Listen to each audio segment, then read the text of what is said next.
So we've had the first rest day of this year's Tour de France after stage 9, and now we're entering what is effectively the second week. Stage 10 starts in Périgueux and finishes in a place which shares its name with everyone's favourite Jersey-based detective, Bergerac. It's 178 kilometres long, and on paper it looks like it should be another one for the sprinters. Very much. This part of France is pretty flat. We've got 2 flat days. This is the first one of those 2. And after the rest day, which came after a couple of tough stages, I think we'll see a lot of riders taking it easy, and it'll be one for the sprinters. The teams will control it. Pull back the breakaway just before the finish. The commentators will of course ask all day whether or not they'll stay away. We all know the answer, but they've got to keep the suspense going. But yeah, we're looking for a sprint finish. Question is, how many of the sprinters have made it this far? Although we actually think this stage will end in a bunch sprint finish. The last time Tour actually finished in Bergerac, it was a rider going solo that won on the day. It was Garmin's Rasmus Navadauskas that won. I think he attacked with about 15k to go and crossed the line on his own. He's now riding for Bahrain Merida. So although most likely probably will end in a bunch sprint, stranger things have happened and you never quite know. Stage 11 is a 204 kilometre flat stage from Eymet to Pau, which is, I am reliably informed, pronounced Pau as in the Teletubby and not Pau as in the 80s group. It just looks like another stage for the sprinters, again this one. So how many more opportunities are they going to get other than this one? Yeah, I think we'll see a lot of the sprinters that maybe missed out yesterday out for a little bit of revenge on today's stage. There potentially could be some that still haven't won a stage by this point that will be desperate too. There are, I think, in total 9 potential opportunities, so the sprinters have more of a chance this year than they've had in previous years. But that doesn't, there's always someone that misses out and there's always someone that still wants another stage win. And they know they're not going to feature in the next 2 or 3 stages because it enters the Pyrenees, so this is their last chance certainly for a while. Any good Pau facts? Pau, I think, has only hosted the Tour less times than Paris and Bordeaux, so it's been visited frequently by the Tour de France over the years. Typically the place where they have the second rest day before, during or after the Pyrenean stages, but no rest day there. They're in and out of it quite quickly. Stage 12 sees us head into the Pyrenees, starting in Pau, in which yesterday's stage finished, and heading to Peyragudes. Yeah, it's the second major summit finish of the race we've had so far. So yeah, expecting the GC riders to come out fully in force on another day today. It's a long stage as well, 215 kilometres with 3 Pyrenean climbs really. That last climb is just the category 2 up to the finish line, but 3 major climbs. Interestingly this year they are not going over the Col de Tourmalet. The Tourmalet and the Galibier being the 2 mountains most visited by the race, and normally when there's a prize for the first rider over the top of it. They're not doing the Tourmalet this year, very interesting. But we have got the Porte de Ballet, which is quite famous.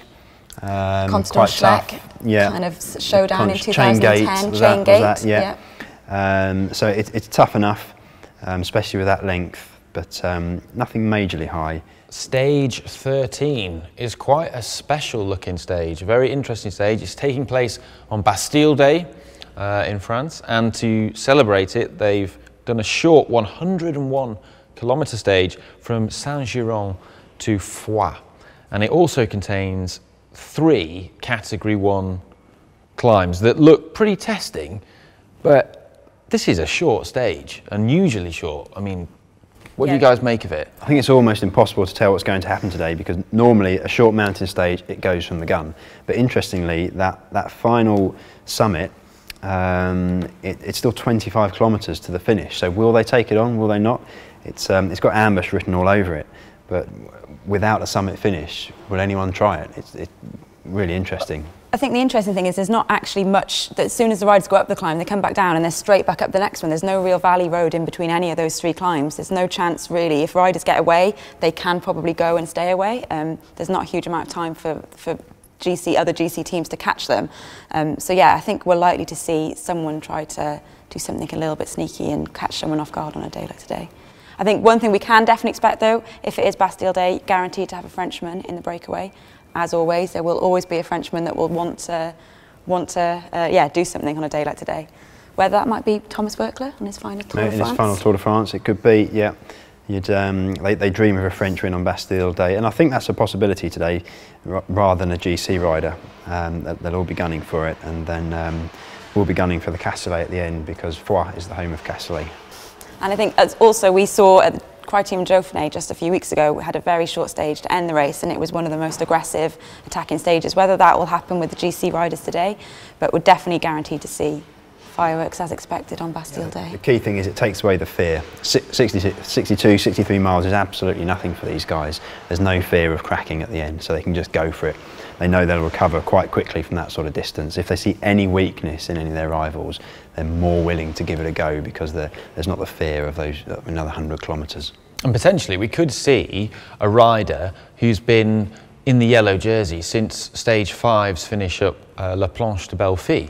At which point now they've been holding the jersey for a week, and they could be being put under some real pressure here. And this their team could be tired by now if that's the case, and they could struggle to hold it together. If you only need, if one, maybe two people attack, not too hard to close it down. But if there's a few guys gunning for it, then it becomes very, very difficult for a team to control it over this sort of distance. Stage 14 is 181 kilometres. It's pretty hilly, starting in Blagnac and ending in Rodez. Yeah, it's a bit of a transitional stage today. I think we're leaving the Pyrenees and starting to kind of move across the bottom of France into the next phase of the race. So yeah, it's sort of a day for the kind of rouleurs, I would think. It's quite lumpy, it's quite hilly, undulating. It's not a sprint stage, but days for the guys like maybe Greg van Avermaet, who won in Rodez 2 years ago. Yeah, you'd expect to see a successful breakaway today after a couple of tough days in the Pyrenees. 2 weeks into the race, the GC teams won't be interested. If a big break gets away, as you'd expect, they'll be allowed to go all the way to the line. No worries over time gaps.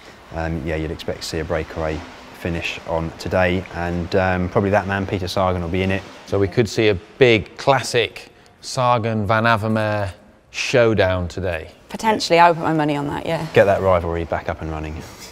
Stage 15 is a sort of hilly mountainous day that starts in Lézac, Séverac, l'Église and finishes in Le Puy-en-Velay. Yeah, this goes through the Massif Central, which is the 5th and final mountain stage to visit for this year's Tour de France. Typically very grippy roads, really lumpy, up and down, can be quite twisty and narrow. So a difficult day today. There's no major climbs, but it's still going to be a long, tiring day for people, and potentially another breakaway is certainly not one for the sprinters teams to control, and a GC team really isn't going to want to have to control it all day today, so maybe another breakaway. There's an intermediate sprint in the middle of this stage, which just looks like it's got Peter Sagan's name written all over it as well. I can't just imagine any other sprinter contesting that.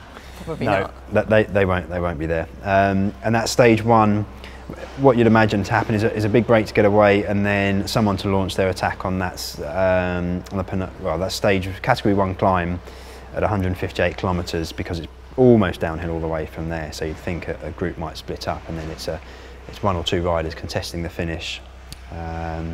But yeah, almost another, you'd probably class that as another transitional Yeah, stage. I think so. I think the decisive thing of this day is those two final climbs that come, I think, within about 40k of the finish. I think that's where the stage will be won, is on one of those two. I think beforehand, if a breakaway goes, the decider will come down to those two climbs that come quite close to the finish there.